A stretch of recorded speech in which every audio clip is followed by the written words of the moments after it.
Hi, Statesman Nation. You are inside the Playbook. This week's guest will be Alicia Jaquez of the women's volleyball team, as well as her head coach, Alicia Cleaver. But before we get to them later on in the show, we're going to sit down with my awesome GAs, Jared Goodman and Justin Burtis, as we preview or recap last week's games. We'll later get to the preview of next week's games. But first off, guys, as always, busy week. A lot better talking about this week than we were last week. So get right going here with the football team finally getting the monkey off the back and picking up a huge win. And it wasn't just against nobody. It was against then number 13 Baker, 21-18 down at Baker. So just a great outing, finally put together 4 quarters of great football, highlighted by Jeremiah Benson getting a first half punt return touchdown. And then still down 10-7 at half. Don't know, we joked with Coach Hafner that maybe at halftime they gave him a little extra boost with a peanut butter and jelly sandwich. They had an extended break because of lightning delay, but when they came back out, nobody scored in the third quarter, so still 10-7 pretty late there. And we get a touchdown, got a stop, scored another time because we had a short field. They score late with 4 seconds left, don't convert an onside kick, and we come away 21-18. So really, really big win. Huge momentum switch possibly in the 2019 season. Yeah, we've been hearing it from Coach Hafner for weeks now. We just really got to play a full 4 quarters, a full game, and I thought we really did that. Got the big special teams play. Yeah. Finally, he's also mentioned that when we've talked to him. And really, what I had mentioned last week was just really seeing them get back to basics, and they really did. I mean, they were new quarterback was under center, Alex Graham, and they ran the triple option. They ran it well, effectively. I think they only threw the ball like 6 or 7 times, 3 times. Yeah. Never mind. Yeah, 67 runs and 3 passes. Yeah, that's straight up William Penn triple option football right there. Maybe the whole passing thing necessarily wasn't working out, and they decided just to get back to basics and play smash mouth football, and that's what they did. And they played well defensively against a really good Baker team. And that right there is probably why you didn't have to throw, because your defense is playing well. You can run the ball out, you can grind out the clock a little bit, and just let the game kind of go from there and dictate a little more than what you might be able to otherwise on the road. Yeah, as much as they want to pass, they didn't have to pass. That's what Coach mentioned this morning when I talked to him. He said, we would have loved to have thrown in more, but we didn't need to. We were in 2nd and 5, which didn't necessitate a long pass. They only had 1 negative rushing play the whole game, which is huge. I mean, you're always in position to get that first down, 2nd down, 3rd down, so they can continue just grinding it out, holding the ball. I think they had it for roughly 35 minutes versus 25 for Baker. Wore down their defense when it was all said and done. Had some turnovers, but made up for it. And again, those special teams plays came up big. So yeah, they're stoked, as we are stoked as well, talking about a victory for them. So 1-3 now, and it's a brand new season. Central Methodist coming this weekend, so we'll talk about that in a little bit. But. Yeah, really some newfound life for them. You see the coaches walking around, they got some confidence going. The guys, pep in the step. Yeah, pep in the step a little swagger. Bit, and sometimes maybe that's just what it takes to get the first one, and then you go on a roll. I mean, we've seen teams in the past with this William Penn football program where not necessarily the best starts out the gate, but they come on strong at the end of the season. They start getting hot at the right time, and going into the north here in a few weeks, it's what they need. Yeah, for sure. All right, Jared, I'm going to switch it over here. Talk about the women's volleyball team. Well, on last Friday, they played Evangel. Evangel's a pretty good team. They were 14-3 coming in. Fortunately, we took the 3-0 loss, but I thought we played really well overall. Battled with them all 3 sets, held them to just 200 hitting percentage. Really, what stuck out to me was the defensive intensity. 4 players had at least 11 digs, and it really helped them build some momentum to go into a couple of games. Particularly, they had a quick turnaround the next night with Missouri Valley, where they came out victorious 3-0 win. Yeah, Mo Val's record, they were 0-17 coming in, but I think that record's a little bit deceiving. I think they're a little bit better than what their record shows. And they played us well in a couple of sets, but we did what we had to and took care of business there. Libby Zorn had a bounce-back game. She led the way with 14 kills. Didn't play particularly well on Friday night, but she had once again had a bounce-back performance and was big for the Statesmen. Yeah, once again, the defense played well, and I think that's something that, something that it's going to be a constant the rest of the year. And, if they can have the defensive outing like they had in those 2 games, I think they'll be just fine. Yeah, another situation of getting the monkey off the back there, just getting that first conference win, getting back to the winning ways, all of that, and then I think that definitely led into a strong performance down at Graceland on Tuesday. I talked about that one again too. Yeah, Graceland, they went down and took care of business. Kind of not really struggled there in recent years, but haven't necessarily found a way to get wins there. Went down there, took a 3-0 win. The offense shared the ball well. I really thought there was kills coming from all over the place. They hit 271 as a team. Alicia Jaquez, who we'll talk to here later, led the team with 8 kills. The defense just continued to play well. They held Graceland to a .017 hit percentage, and they played well, particularly off the block with Dan and Corinne. I mean, they were getting a lot of touches on balls, as Coach Cleaver had told me, and just a real complete game on both sides in that Graceland game.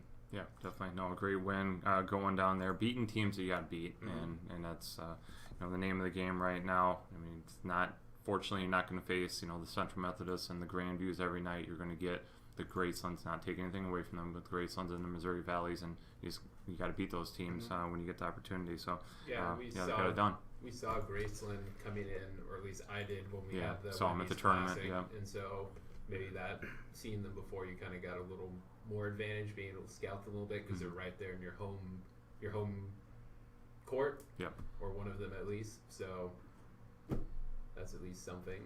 Yeah, definitely. And they've got another full week coming up. Fortunately, just one match this weekend instead of a back-to-back. So we'll talk about that in a little bit. I'll take it back over here.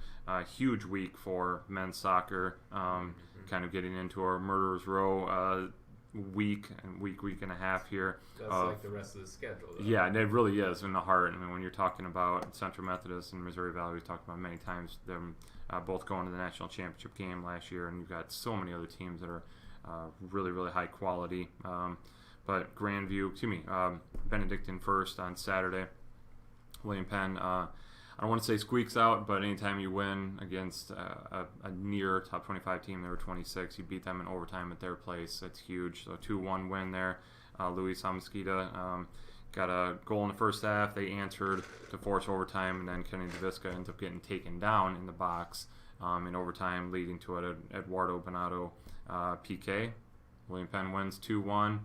Jamie Highcock becomes the all-time winningest coach in program history, doing so at his alma mater, mind you. So on the night they were inducting his championship team into their Hall of Fame. Yeah. So all sorts of fun for him. I'm sure you couldn't take his smile off his face on the ride home. So really big win. And then the team did not let down early on. Let down against Grandview.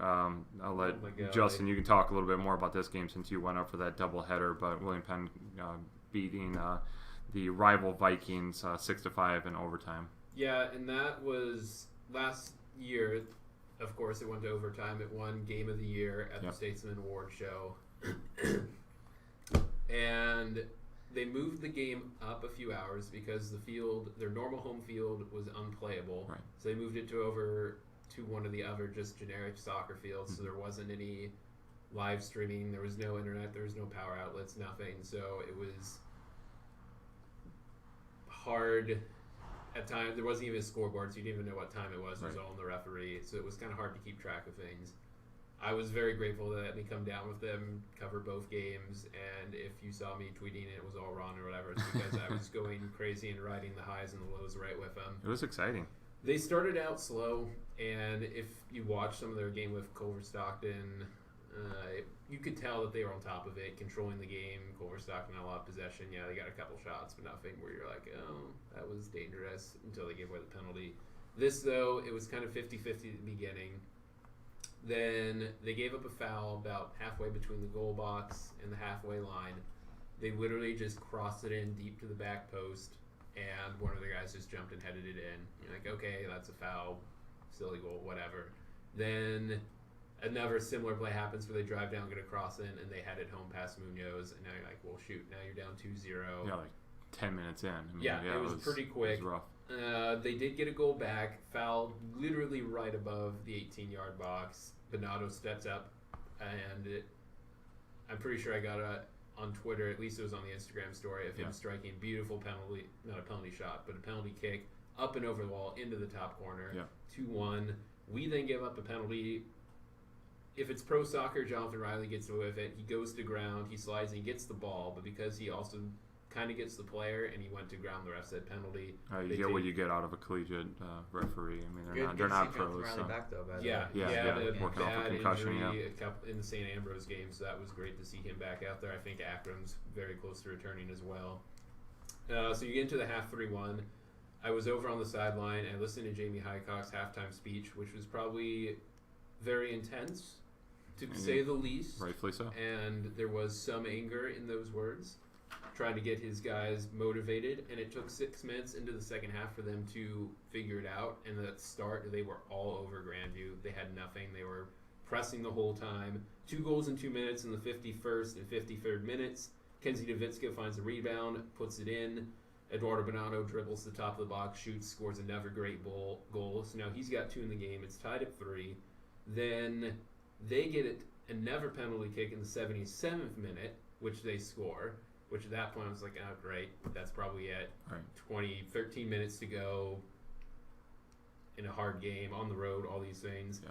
But then the 85th minute, 2 goals for our side, a free kick outside the box. Musa Ndai, who had been in and out of the game a couple times as a sub, jumps above everyone, heads it home. Beautiful goal.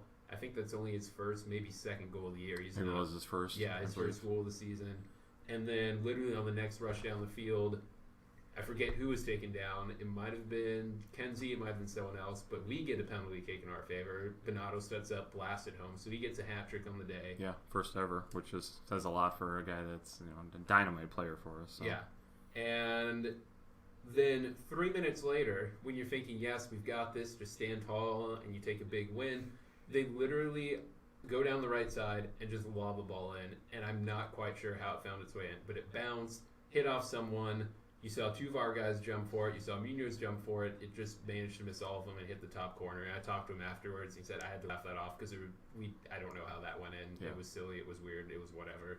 So you go to overtime, and William Penn stepped up. They owned overtime for the most part, minus 2 rushes for Grandview, 1 which got a ball across the face of the goal that no one finished off, and another one that kind of gave a chance. Watching it later, I'm like, how'd they miss that? Yeah. I mean, it was like they should have easily had 2 guys on the far post that should have just tapped it in, game over, but fortunately they missed. They didn't, and otherwise it was William Penn. Lucas Koch, who got the start, was subbed out later, came back in a couple other times, runs down the one side of the field, makes a nice cutback, serves it up to Bernardo at the top of the box. Lima overlaps, gets into the penalty area, gets a shot that's pretty powerful. Grandview goalie makes a save. Ethan Martinez out of nowhere slides in and beats it with the right foot into the back of the net, and the Statesmen win 6-5. In another thrilling game that unfortunately most of the world couldn't watch, but man, they wish they could have, because I was going bonkers on the sideline taking pictures. Yeah. So. Yeah. Just as soon as I said that, I was thinking the Benedictine game that they should have won right before we won. That's what I was thinking. But either way, because they didn't have live streaming because of all the weather issues and blah blah blah. But that's a huge win. And it's incredible. It seems like every other week we're talking about one of these crazy wins for our men's soccer team, and it's just. I mean, I think in the last couple of years, there's been so many, overtime wins and just thrilling wins, and it's just so impressive and really a testament to what Coach Highcock is doing over there. Yeah, just finding a way to win. Yeah. When you're up there and you're able especially to compete with those teams, and just finding ways to to pull them out, especially on the road in overtime and all that. Switching over onto the women's side, real quick. Unfortunately, just a couple tough games, especially down in Kansas against Benedictine. Yeah, Benedictine ranked number 4 in the nation. You knew that was going to be not a great contest for our girls. You do have to give them credit, though. The scoreline reads 7-0 at the end, but it's only 0-1 at the end of the first half. Right. And for an offense that's top 4 in the nation, the fact that you only held them to 1 goal says a lot. The unfortunate thing is in that one, Riley Ludwig did get hurt. Addison Blom came in. She got the start in the next game as well. But the second half, Benedictine got the halftime speech right. They figured out their tactics and blew them away, and it was 4 goals in a couple minutes, and whatever, it doesn't matter. But there was some positives to take away from that, especially on the defensive side. You've got Sierra Parrish back there, Kathy Niles, Zoe Ganley, and Lily Cuckoo Fountain, who've done a pretty good job overall. They're young. They're young. They're young, but they're doing a good job. They're just not getting enough support on the offensive side, which was seen in Grandview. They played after the men, so I don't know what emotions they got from watching the men win that dramatic game, because they were still warming up while that one was finishing. They actually played on a field next to it. Asim Blom got the start. Unfortunately, she punched the ball into the back of the net as she tried to make the save and keep it out. A little bit of a bummer, but the team responded well. They played well in the midfield. Again, good defensive shape. They lose 2-0 though because they had only one shot in the first half. Finish, I think 7 in the second half total, but there was no chances watching that game where you said that should have been the moment. There was only one opportunity in the second half where a ball was lying inside the 6-yard box, and 2 of our girls tried to stab at it, and they just couldn't poke it home. And if this team wants to get a couple wins, they're going to need to get a drive to score. Yeah. And I don't want to insult them or anything like that, but if they could get a couple goals, they have the defense to get some results. But I will say Isabella Parami is playing really well both sides. She's up and down. She's trying to get her team into it. There's other good players out there, and maybe with a couple of these other teams, they can step up and get a couple wins. Yeah, well, there's a couple tough ones. I mean, you're always, anytime you play Grandview, that's a whole rivalry thing. They get up for the game as much as us and is at their place, so figure that. And then again, Benedictine, one of the best teams in the nation and at their place, so it's going to be rough.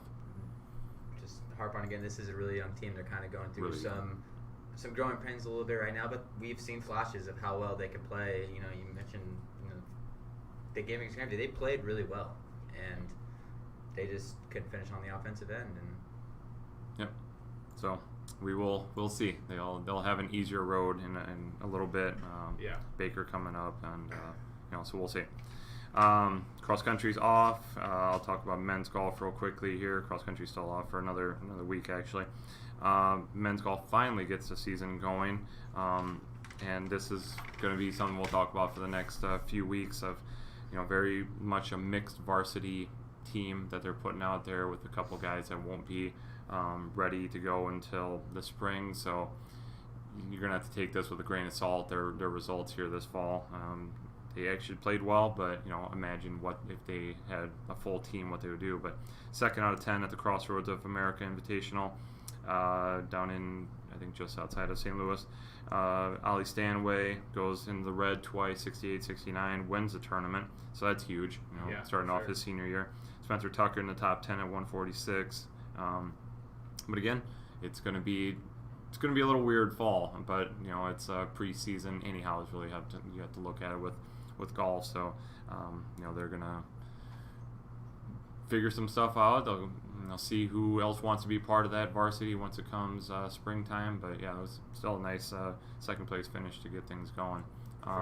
Women's golf, they were at home this week. Yeah, and then unfortunately that's the only home event they have on the near future until maybe the spring, and hopefully the spring, because they have been absolutely killing it. They've got a 1st place in the first tournament of the year, 2nd place in the last tournament, and now they've got their first solo win on the year. They played Mount Mercy, which a couple of the girls said is an up-and-coming squad. Yeah, they're solid. But they beat them by almost 40 strokes, 638 to 677. They played 36 holes, so straight through, 18 twice. Brittany Evans had the lowest score of the day, so she won the individual championship, if you want to call it that. The individual result. She was even par on her 2nd round, which was very impressive, considering a couple of the other players lost a few strokes going around the 2nd time, because Alexis Guimares actually had the lowest round entering round 2, ended up finishing tied for 2nd. But Bailey Frame was also right there for her. William had the top 3 scores. And honestly, just another great result for them. They now have a couple weeks off. They don't play until the 12th.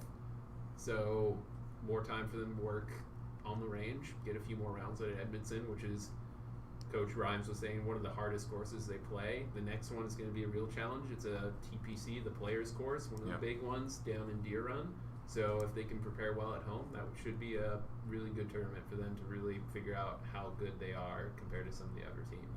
Yep, Coach Rhymes with win number 2, so she's getting ever closer to Nick Rule's record there. So I'm sure she's not telling him at all about that. No, I'm sure there's no chiding there at all. So no, yeah, they're putting it together, and as we kind of figured, they're maybe not as strong top to bottom as they've been in the past, but this team is going to work hard, and they're going to get better every week. So it'll be exciting. So that's it, right?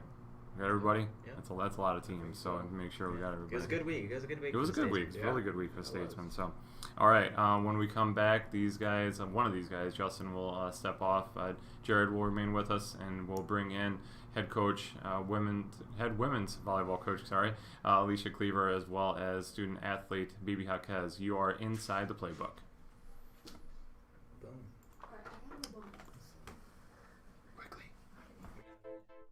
The student community at William Penn made an impression on me.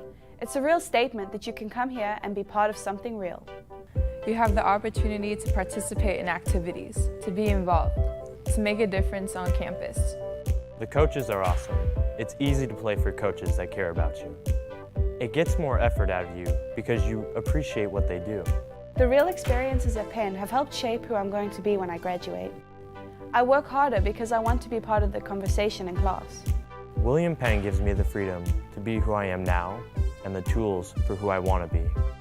Diversity runs deep at William Penn. Not only in the student body, which is made up of people from all over the world, but also in the diverse opportunities for hands-on learning. The equipment you get to use is legit. The experiences here will help me get a job when I graduate. I am a leader. I am a trailblazer. I'm proud to be a statesman. William Penn University. Make a statement, be a statesman.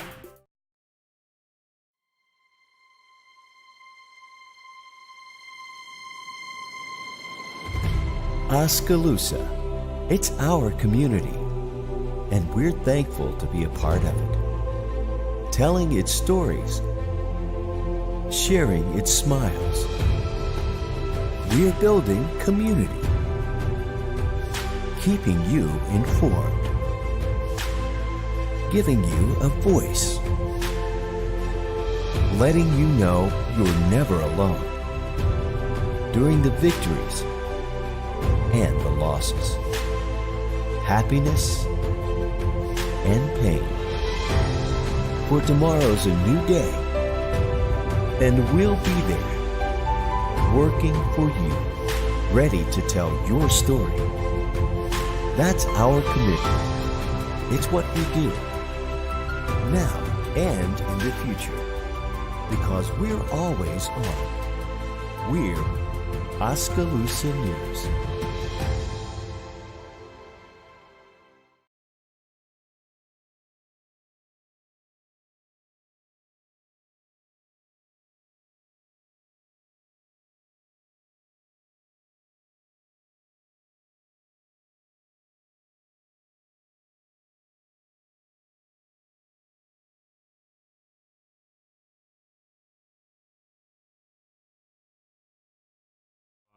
Last week, 2-1 week, taking down Missouri Valley and Graceland. Evangel, obviously a tough team, gave them a good fight though as well. So just recap last week a little bit. Yeah, it was definitely a good bounce back week for us.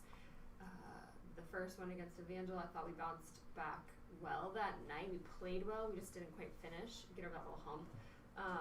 But we made some adjustments going into that weekend in terms of our defense, and I thought that has just completely changed our game overall. So that's been big for us. Now we're kind of just finding our rhythm on offense. And then to come out Saturday and play as strong as we did was good, and then to continue on into Tuesday. I really thought Tuesday was a complete game for us on the offensive and defensive end, and so we kind of finally came full circle, and that was really good to see. We had really good even offense, defense picking up balls that we know they should be picking up, but then, getting them in a good spot so we can convert on the offensive end. So overall, it was definitely a really good last couple days for us. Yeah, definitely. How much, having played, some tougher teams already, how much did that, prepare you guys for this past week, and how nice is it, I guess, to get that monkey off the back of, all right, we're back to the winning ways. All right, now we can let's calm down. We're good. We got a lot of season left. It's been good. I thought we had a pretty tough preseason schedule too, and our hopes was that would kind of get us ready for the conference play because our conference is so tough and every night's going to be a battle. We have a lot of new girls, and so getting them to understand how tough every night is going to be for us. I think they're finally kind of catching on now, and they're understanding that. And we get some big minutes out of a lot of young players, and so they're getting experience, and now we're kind of done with the freshman mistakes, right? We gotta make sure we're getting over that. But I feel like we're really coming a long way, and the young ones are really catching on quick. And to see them play well over the weekend, I know one of our freshmen, Alyssa, had a really big last couple days, and I thought that's been big for her because we kind of need that an additional offensive threat on the court, and so it's been good for us. Yeah, definitely. You mentioned some defensive adjustments that you made these last 3 games. That's something that has been a focus for you, just talking to you. And what adjustments exactly did you make? Yeah, we typically I'm always a libero plays left back. We want to funnel everything towards her. But Cam, out of her junior college, she's been used to playing middle back, and we tried to make that transition to left back. But overall, I thought it was way better when we, looked at what we have and their strengths, weaknesses, and we realized middle back's really her strength. And the other 2 DSs that come in do a really good job in left back. And so, to make that transition, Cam made a huge difference for her. She's able to get some really good reads and some pickups off of balls that hit blocks. Our left backs are doing a really good job stepping up and kind of changing their role.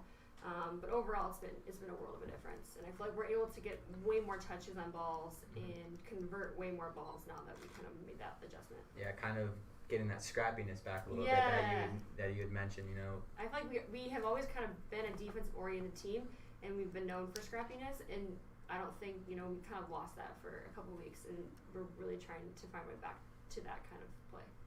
Okay. BB, she's talking about, coach is talking about all the youngins and everything. You're an olden, as a junior, so talk about the first few weeks, especially maybe going all the way back to preseason, having a lot of new players that are definitely in the mix. It's not just we're just playing seniors and juniors, but we've got a good mix of everybody. Talk about your role early on in the year, and now that you guys are midway point, how maybe things have changed a little bit and all that. So early on in the year, I kind of struggled a little bit.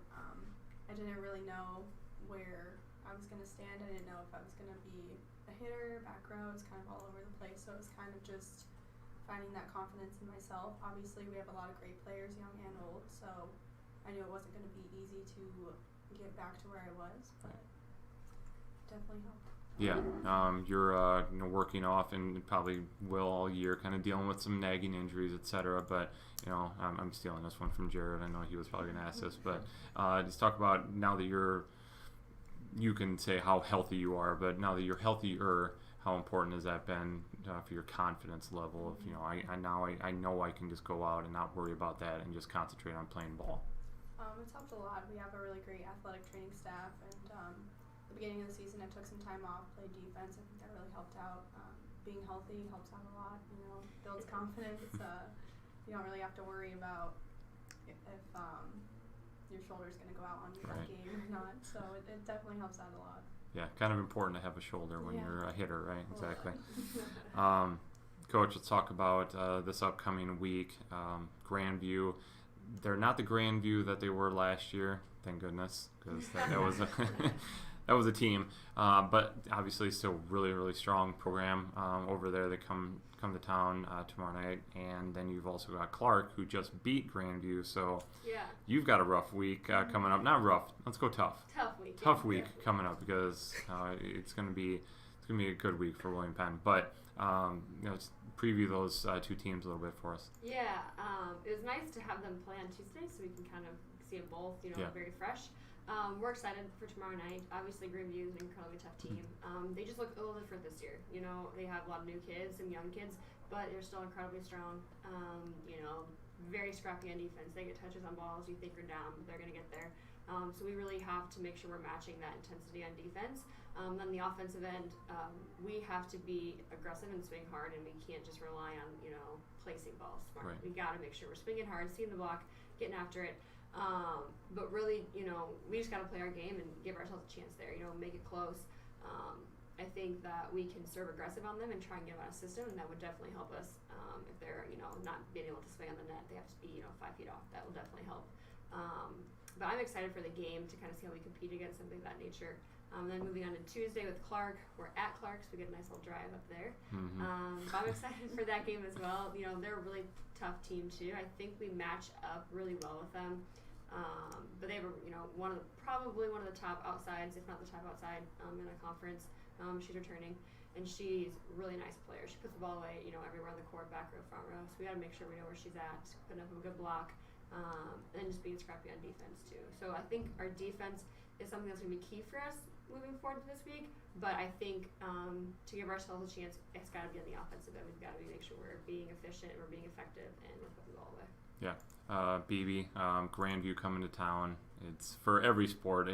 There are rivals, so a little bit different feeling going into tomorrow night's matchup, especially being that they are who they are. You guys have, like I said, you go into it a little differently. Yeah, obviously Grandview's a different team than last year, and it's good for us. Gives us more of an opportunity this year, and so having that home court advantage is huge for us. Obviously, having that crowd like we did the home opener, that's going to be really big. That definitely makes a difference. So we're really excited to have everybody come out and watch the volleyball.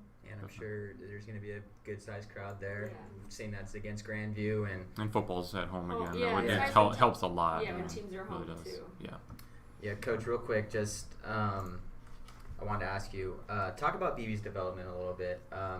She mentioned that she's kind of worked all the way around defensively and offensively. Talk about her development as an overall player, and then some of her leadership that she's developed. Yep. BB has worked incredibly hard, and she's so versatile and kind of like utility player, so you kind of can put her anywhere. And so that's just kind of been our thing is, where is she needed, and what are her strengths, and what can we make sure we bring out the best in her. And she's done a phenomenal job last week and a half or so playing on the outside. She's just a smart kid. We know we can trust the ball in her hands because she's gonna be smart with it, and she can swing hard, get a straight down kill, but she's also gonna be smart, use the hands, tip when she needs to, mix up her shots, and that's what we need in that position and on the outside. And so I think she's doing a really good job, but along with that is she's still an option out of the back row, if we need another passer or if we need her on defense. And so just having someone like her is big because she can do so many different things. And so it really opens the door for us offensively and defensively having her out there. But I think I've seen, a major difference in the last year, but I think a credit to her and her work ethic and how hard she works, getting extra reps, on offense and defense. Spending all summer here, in the weight room, and I think she's gotten a lot stronger, and that's, definitely been a huge proponent in that. But yeah, definitely glad she's on our side of the court, and really, really glad she's having a stellar junior year so far. And BB, just real quick, talk about how important it is for you to kind of step up and be a leader. There's a lot of underclassmen. You're an upperclassman now. You've played 3 years of collegiate volleyball. Talk about, kind of your role in the leadership circle. On and off the field, or the court, sorry. So last year we lost a lot of seniors, and that was pretty much leadership for our team. And so we obviously knew we're not going to have that many seniors. So I think underclassmen and also juniors and the seniors remaining need to step up. That's something that we kind of struggled with. That's what we continue to struggle with is who's going to be a leader. And I think we're all capable of it. It's just a matter of communication. Yeah. Awesome. Well, you guys are a little over halfway through the season now. You've got to see a lot of the teams in the conference once through, and your lineup's kind of being more solidified as we get deeper into the season. What are your expectations for the rest of the way through the season? Consistency. I think that we are kind of trying to figure it out, and we're starting to figure it out. And the lineup, is finally kind of getting solidified, and that helps because if they know how it's going to go in the lineup aspect, we can kind of play more comfortable, and I feel like we're kind of getting that. We're gaining some confidence. We're getting our setting figured out, and I think we've got our offense and defense kind of figured out. We've tweaked some things, and I think people are playing to their strengths, and they're in positions that they're good at and they're strong at, and that's really helping us overall. And so now it's just going out and being consistent night in, night out, and being someone that can be relied on. When the ball's given to you in a tough position, getting a kill, or we need a pass to get out of a play, being that person that can get that pass. And that's what we're looking for, moving forward. But I'm really excited. I feel like we're kind of at a good spot. You know, we're not reaching our peak yet, but we're kind of on our way to playing our best volleyball, and so that's kind of what we need, you know, moving forward, especially now that we're in the heart of conference play, and we're playing, you know, tough games night in, night out. I think that's something that we need, especially in the next week and a half. We have like 5 conference games, I think, or so.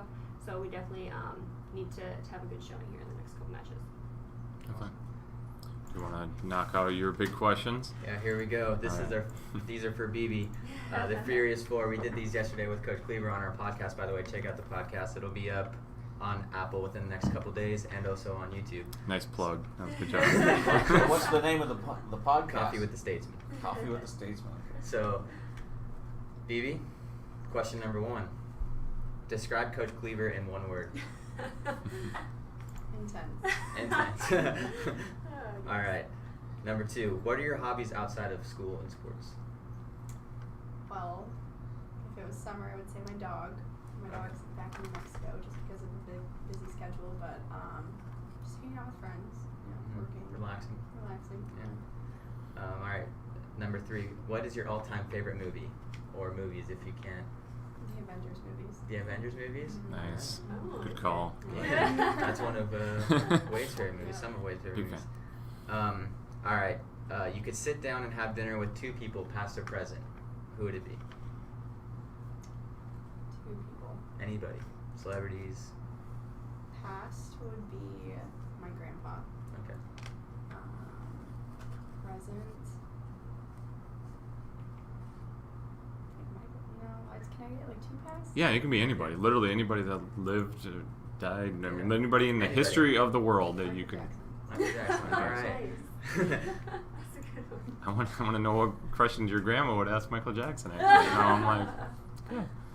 Be a good conversation. Yeah, it'd be great. It could be all over the place for sure. Right? Yeah, I want to go. That your 4? Yeah, that's 4. You got them? Sweet. Okay. Well, thank you, ladies, so much. Once again, the team will be playing at home on Friday night, 7:30 start against Grandview in Heart of America Athletic Conference action, as well as also going up to Dubuque next Tuesday to face Clark in another hard battle. So a couple big ones coming up for WPU, and we'll talk about it next week. Hopefully we'll be talking about a couple victories. Once again, you are inside the locker room. When we come back, we will be, Justin will be coming back, and we'll be previewing. I said inside the locker room, didn't I? Wow, thanks. Inside the playbook. That's why we don't change the names around here. So Justin will come back and we'll preview next week's games. The student community at William Penn made an impression on me. It's a real statement that you can come here and be part of something real. You have the opportunity to participate in activities, to be involved, to make a difference on campus. The coaches are awesome. It's easy to play for coaches that care about you. It gets more effort out of you because you appreciate what they do. The real experiences at Penn have helped shape who I'm going to be when I graduate. I work harder because I want to be part of the conversation in class. William Penn gives me the freedom to be who I am now and the tools for who I want to be. Diversity runs deep at William Penn. Not only in the student body, which is made up of people from all over the world, but also in the diverse opportunities for hands-on learning. The equipment you get to use is legit. The experiences here will help me get a job when I graduate. I am a leader. I am a trailblazer. I'm proud to be a statesman. William Penn University. Make a statement, be a statesman.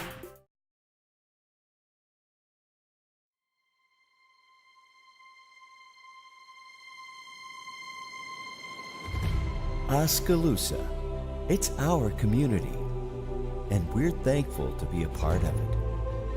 Telling its stories, sharing its smiles. We're building community, keeping you informed, giving you a voice, letting you know you're never alone during the victories and the losses, happiness and pain.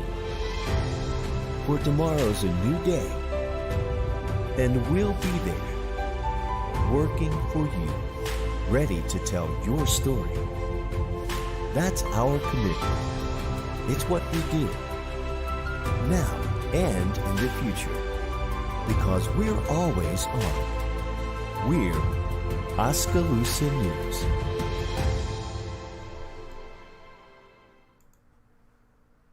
Welcome back, Statesman Nation, to Inside the Playbook. I will get this name right eventually. So we're going to preview this next week's games here, everything from football all the way down to men's golf. So I'll get right to the Gridiron boys here. William Penn taking on Central Methodist, looking for revenge from last year's 20-13. I'm going to call it an upset. It ended up not obviously being a great year for William Penn, but that may have kind of been the start to some things falling apart. But this is actually is a pretty solid Central Methodist team. They played Grandview really tough a couple weeks back, just 2-2. But William Penn's playing with a lot of confidence now after last week's win. So I look forward to be a really good game. I think this was going to be one that comes down to the fourth quarter. Hopefully in favor of William Penn when it's all said and done. But it's going to be a good one for sure. Yeah, and I think that the fact that it's a night game, it's a little different for the guys playing under the lights and playing in front of their home crowd. This game really couldn't be a more perfect time, I think, for the Statesmen. They got a lot of confidence going after last week's big win, and now they get to feel the hype of the night game. And there's the pregame concert and all that, and it's going to be a really fun atmosphere out there. And I look forward to the Statesmen kind of doing what they did last week, playing a complete game, playing well on defense, running the whole ball a whole bunch, having some success, coming up with a couple big plays, and taking home a win. Yeah, if you can stay on schedule in terms of getting good yardage on first and second down, you don't have to let, what's the new quarterback's name? Alex Crehan, sorry. I'm not always on top of football players as I should be. But second week with Crehan behind the helm, if you can stay on schedule, maybe he doesn't have to throw a lot, but maybe because Central Memphis will see the Baker game and try and play into that, maybe it opens it up for some play action, see what happens, and maybe he slings it a little more. We'll have to see. Yeah. It'll be a good one though. So 6 o'clock, at Statesman Community Stadium. Volleyball, like we said, we've kind of already previewed that a little bit, but you want to add anything else to the Grandview and Clark week? Yeah, I think this is a really big opportunity just for the ladies, as we kind of mentioned before. Grandview, you mentioned it, not the same team as they were in past years. They've taken some losses, and especially as of late, and them come into the Penn Activity Center, and which could be a hostile environment. Yeah, it's a hostile environment. It's proved to be a hostile environment at times this year, and the players like playing there, and they have a little bit of extra emphasis to win at home, and they talk about how there's a little bit more of a pressure, but it's a good pressure. They want to go out and they want to perform well in front of their home fans, and I look forward to the ladies come out and just playing well again. We talked about how much improved they've been defensively, and I think we're going to see continued the improvement on defense, and I think that's what we're going to see. If that back row plays as well as it did in the past few games, even that loss against Evangel, they were still pretty stellar in that one. And with, I think, an entire bleacher section, as you said, most everybody's home minus a couple soccers, which we'll get to in a second, have everybody in the bleachers. I'm pretty sure that will spill over to the top deck. That place will be rocking. Yeah. And I thought we played decent against them last year. We pushed them in the first set, and I think we ended up losing by a couple points only, but that was a really good Grandview team, and now that they're younger, and let's just see if we can take advantage. Yeah, definitely. Talking about soccer, the men and women will be down at Baker on Saturday. Another huge one for the men. Baker just coming off, that was 2 nights ago, that they beat Missouri Valley, who was number 1, now number 3. So they're playing really, really well, probably the second best team in the conference. And this is one, Justin, that we've talked about in the past, that if William Penn could beat at least one of these teams, would be huge towards their nationals resume of beating Missouri Valley, Central Methodist, or Baker. And here's Baker right in front of you. It'll be down at their place, so it's going to be tough. Yeah, which is going to, if the Statesmen are able to pull out a win. Yeah, obviously. They've won at home. So even bigger. Yeah, being on the road will be hard. It's a long trip. And again, Baker's playing well. If you look at the standings, they're right behind Central Methodist now. Then it's Missouri Valley. And if you knock off one of those, you're almost, as long as you can take care of everybody else, guaranteed a top 4 spot going into the Hart tournament. That will look great leading up to nationals. Missouri Valley suddenly, with a couple losses, Mid-Am took him to overtime. Well, and we beat them last year too, so they're going to be mad about that. Yeah, so and that's another revenge game. This year we play them down at Missouri Valley, but maybe suddenly they're one that you could take off too. So this game takes on huge importance. Central Memphis, that's a different beast we have at home. We'll have to see. Yeah. But if you could somehow get another win, if they play like they did against Overstockton for majority of the game, those wingbacks will be crucial in this one. And if they could figure out their defensive shape and when they need to press and when they need to get back, it will be a very close contest. Yeah, and they're getting healthier. You met Jonathan Riley returned.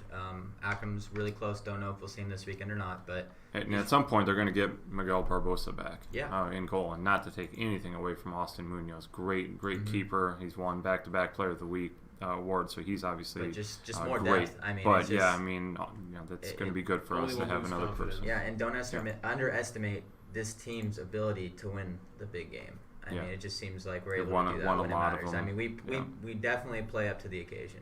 Yeah, no, for sure. And then the flip side of that, Iowa Wesleyan, non-conference game on Monday. I don't want to say that's a trap game, but it's, Hannibal LaGrange was 2 weeks ago, a trap game. This is one where you just got to go out, take care of business, just win, walk away. And get up big, and then you can put in your reserves and give them a chance to play. But that's just one you can't overlook them and say, hey, because we have Central Methodist next Saturday. No, we got to take care of Iowa Wesleyan. So that's going to be a big one. It's only a men's contest, so they're going to have to prepare a little bit differently there, get a full, hour, whatever they have. So that'll be a good one. Should be a win, etc. But again, you got to take care of business. So talk about the women then. Women, same thing. Going down to Baker. Baker's women aren't like their men's team, but it's still not for granted. If, again, their back line plays well and they can figure out a way to get someone outside of Caitlin Fellaini into the box to try and get some shots away, generate some scoring opportunities, there's a chance they can win. Yeah, definitely. Their defensive play is giving them a chance every game, but the games they've lost outside of Benedictine 2-1 or 2-0 or something like that probably just is more to the fact that they don't have any good opportunities. If they get those opportunities, who knows?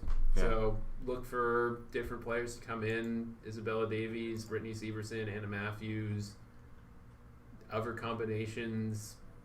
If they push Isabella Parami up the field, trying to just generate some offense. Yeah, somebody's just got to be selfish.